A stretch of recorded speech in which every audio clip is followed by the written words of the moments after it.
Unified 911, anong matutulong namin sa'yo? Anya ti maitulong mi ken kapo. Anong may tatabang ko sa Unsay imo? akong ikatabang nimo? Ngini makadabang namisal ka no. Sa anumang wika o dialekto, may tulong na darating sa iyo.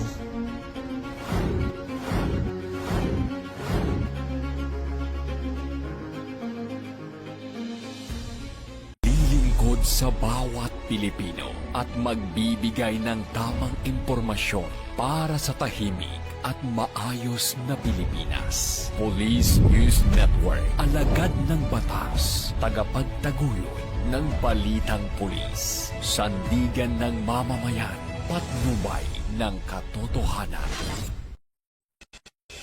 La Campo Crame, maghahatid ng pinakahuling kaganapan at nagbabagang balita. Ito ang PNN Police News Network. At ngayon, ang inyong mga tagapagbalita. Magandang araw, bagong Pilipinas. Ako ang inyong alagad ng batas. Tagataguyod ng Balitang Pulis, ako po si Patrolman Adrian Dayaw.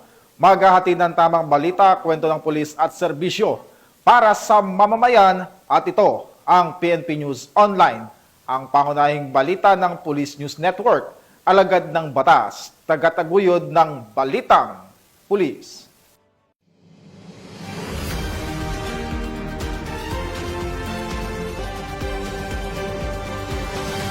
Ngayon ay araw ng linggo at narito ang mga balitang nakalap ng ating mga PNN correspondents sa loob ng linggong ito.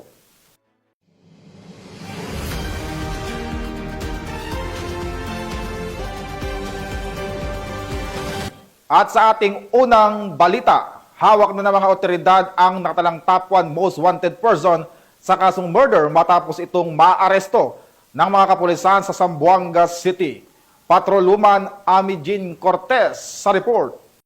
Naaresto ng pinagsanib na puwersa ng pulisya at militar na pinangunahan ng Zamboanga City Police Station 5 ang isang top 1 most wanted person regional level na nahaharap sa kasong murder sa isinagawang operasyon sa Barangay Divisoria, Zamboanga City bandang alas 6:30 ng gabi nito lamang ikapito ng Setyembre taong kasalukuyan.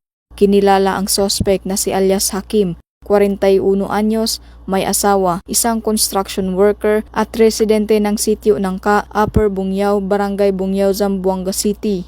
Ayon sa ulat, nadakip ang suspect sa bisa ng warrant of arrest para sa kasong murder sa ilalim ng criminal case number 54884 na inilabas ni Honorable Sheldilyn Bara Bangsaha, presiding judge ng RTC Branch 33, Zamboanga City noong August 22, 2024. Wala umanong inirekomendang piyansa para sa kanyang pansamantalang kalayaan. Kasalukuyang nasa kustodiya ng Zamboanga City Police Station 5 ang akusado para sa tamang disposisyon. Layunin ng PNP ang pagtugis at pag-aresto sa mga wanted person upang mapanagot sa batas, mapanatili ang kapayapaan sa komunidad at maihatid ang hustisya para sa mga biktima. Mula dito sa tanggapan ng kapulisan sa Region Siam, ako ang inyong PNN correspondent Patrolwoman A.G. Cortez, alagad ng batas, tagataguyod ng Balitang Pulis. Maraming salamat sa iyo, Patrolwoman Cortez. Bumagsak sa kamay ng mga otoridad ang isang wanted person na may nakabinbing kasong attempted homicide matapos itong maaresto sa bisa ng warrant of arrest sa Iligan City. Yan ang tinutukan ni Patrolwoman Rina Celestine Sendrijas. Naaresto ng mga tauhan ng Iligan City Police Station 6 ang isang wanted person sa kasong attempted homicide sa isinagawang operasyon sa Barangay Bunbun ng Iligan City, ika-8 ng Setyembre taong kasalukuyan. Kinilala ni Police Colonel Jerry A. Tambis, City Director ng Iligan City Police Office, ang suspect na si alias Do, 28 anyos, binata, security guard at residente ng nasabing lugar. Nadakip ang suspect sa bisa ng warrant of arrest sa kasong attempted homicide, may rekomendadong piyansa na 36,000 pesos. Sa kasalukuyan, nasa kustodiya ng Iligan City Police Station 6 ang suspect para sa pansamantalang detention habang inaasikaso ang pagbabalik ng warrant sa korte. Patuloy ang Iligan City Police Office sa kanilang mas pinaigting na operasyon laban sa mga wanted person upang masiguro ang katahimikan at kaayusan sa nasasakupang komunidad. Mula dito sa Camp Capistrano, Busa, Cagayan de Oro City, ako niyang Police News Network correspondent. Patrolwoman Rina Celestine Sandrihas, alagad ng batas, tagataguyod ng balitang pulis. Maraming salamat sa iyo, Patrolwoman Sendria. Samantala, nasabat ng Police Regional Office 12 ang smuggled na sigarilyong nagkakahalaga ng mahigit 200,000 pisong sa checkpoint operation sa barangay Katubaw, Kiamba, Sarangani. Tinutukan niya ni Patrolwoman Rizali Umalay. Nasabat ng Police Regional Office 12 ang smuggled na sigarilyo na nagkakahalaga ng 235,740 pesos sa checkpoint operation noong Setyembre taong kasalukuyan sa Barangay Katubaw, Kiamba, Sarangani. Pinahinto ang isang Toyota Vios at natuklasan ang humigit kumulang 300 reams ng fourth cigarettes na itinago sa flooring at compartment ng sasakyan. Arestado ang suspect na si alias Ibra, 39 anyos, residente ng Buluan, Maguindanao del Sur, matapos mabigong magpakita ng dokumento para sa kargamento. Ayon sa Police Regional Office 12, patuloy nilang paiigtingin ang border control laban sa smuggling upang mapangalagaan ang ekonomiya at seguridad ng publiko. Mula dito sa General Santos City, ako ang inyong PNN correspondent, Patrolwoman Rizali Umalay, alagad ng batas, tagataguyod ng balitang pulis. Maraming salamat sa iyo, Patrolwoman Umalay. Arestado ang 2 individual matapos silang mahuli ng mga otoridad sa kasong qualified trespass to dwelling at paglabag sa Republic Act 9165 o ang Comprehensive Dangerous Drug Act of 2002 sa Maguindanao del Norte. Patrolwoman Judy Ann Alibo sa balita. Arestado ang 2 sospek matapos arestuhin ng UP Municipal Police Station sa kasong Qualified Trespass to Dwelling at RA 9165 o ang Comprehensive Dangerous Drugs Act of 2002 sa Purok Duranta, Barangay Kibleg, UP Maguindanao del Norte. Nito lamang ika-3 ng Setyembre taong kasalukuyan. Kinilala ni Police Captain Julius L. Yutub, officer in charge ng UPS-MPS, ang mga sospek na sina alias Joff, 48 anyos, at alias Amboy, 16 anyos na pawang residente ng nasabing lugar. Ayon sa ulat, bandang 1:30 ng madaling araw ng nasabing petsa, nang makatanggap ng tawag mula sa biktima ang naturang istasyon na kung saan iligal na pinasok ng mga sospek ang kanilang bahay. Agad namang rumisponde ang mga kapulisan at mabilisang nahuli ang mga sospek. Sumailalim ang mga sospek sa body search at doon nagpositibo ang 2 transparent plastic sachet na naglalaman ng hinihinalang shabu. Nasa kustodiya na ng UP-MPS ang mga sospek at mahaharap sa kasong RA 9165 at Qualified Trespass to Dwelling.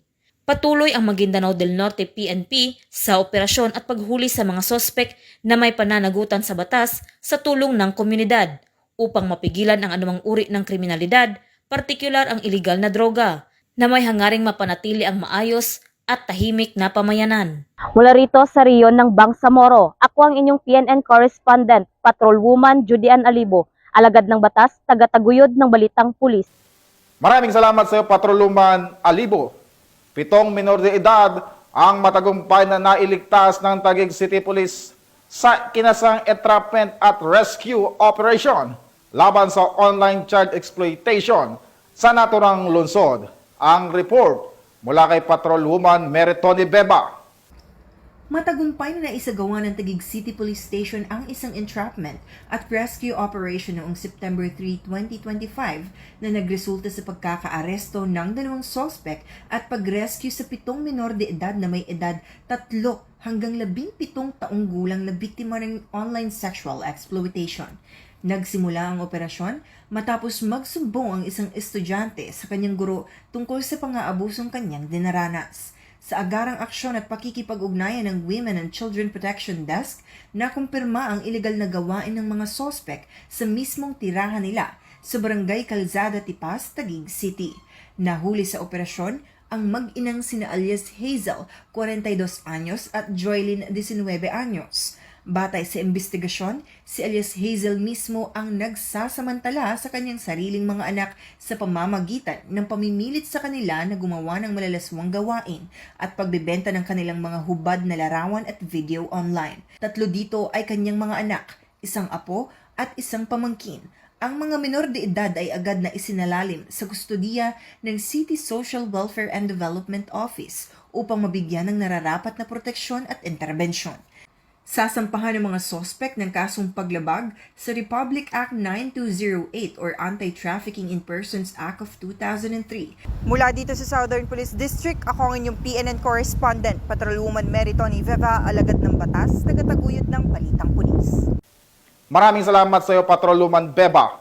Arestado naman ng mga otoridad ang isang empleyado ng lokal na pamahalaan na itinuturong sospek sa insidente ng pamamaril sa bayan ng Pilar sa Bohol. Yan ang tinutukan ni Patrolwoman Judith Nicanor.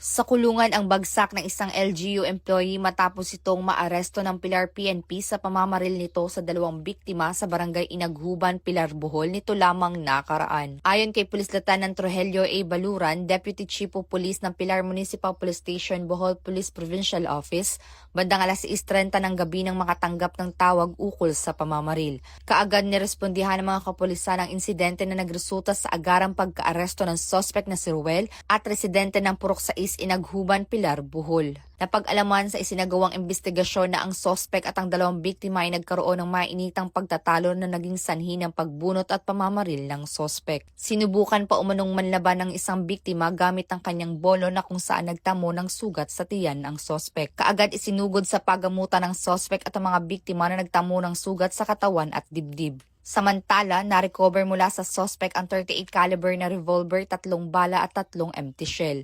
Mahaharap sa kasong frustrated homicide ang sospek. Sa makausano, gipaabot ni Police Colonel Banson sa tanang kapulisan, sa tanang mga kalungsuran, apil ang dakbayan sa Tagbilaran, ang iyang kasing-kasing nga pasalamat for a job well done. Padayon mo sa inyong trabaho, padayon mo sa inyong pagpaningkamot, o padayon kita sa pagpangalagad sa katawhang bulanon aron panalipdan sila batok sa kriminalidad. Daghang salamat o mayong buntag.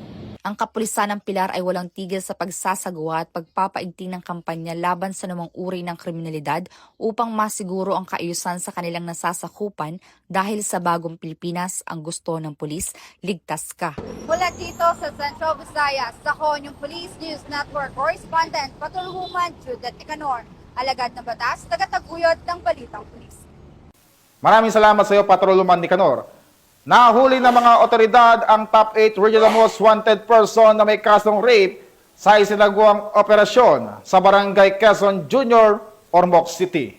Magbabalita dyan si Patrolwoman Camberley Flores.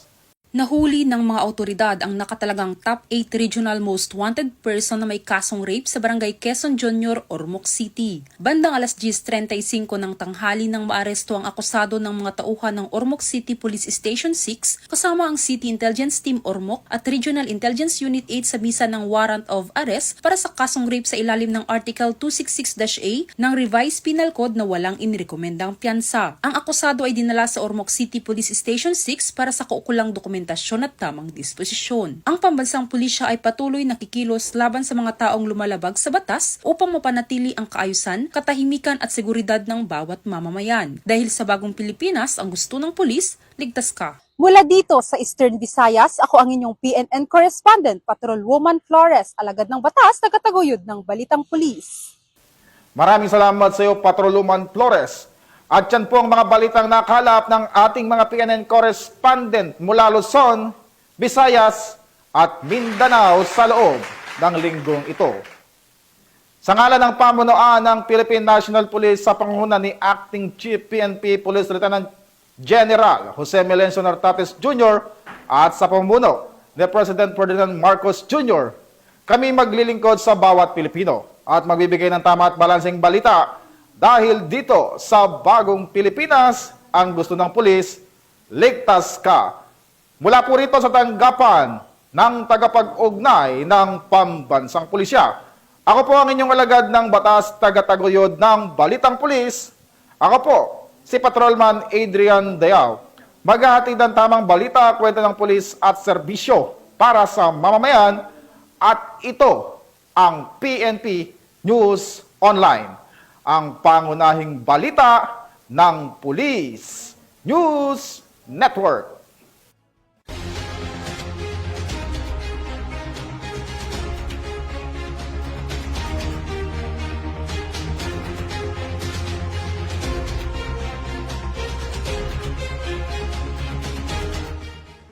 Police News Network, alagad ng batas, tagapagtaguyod ng balitang pulis.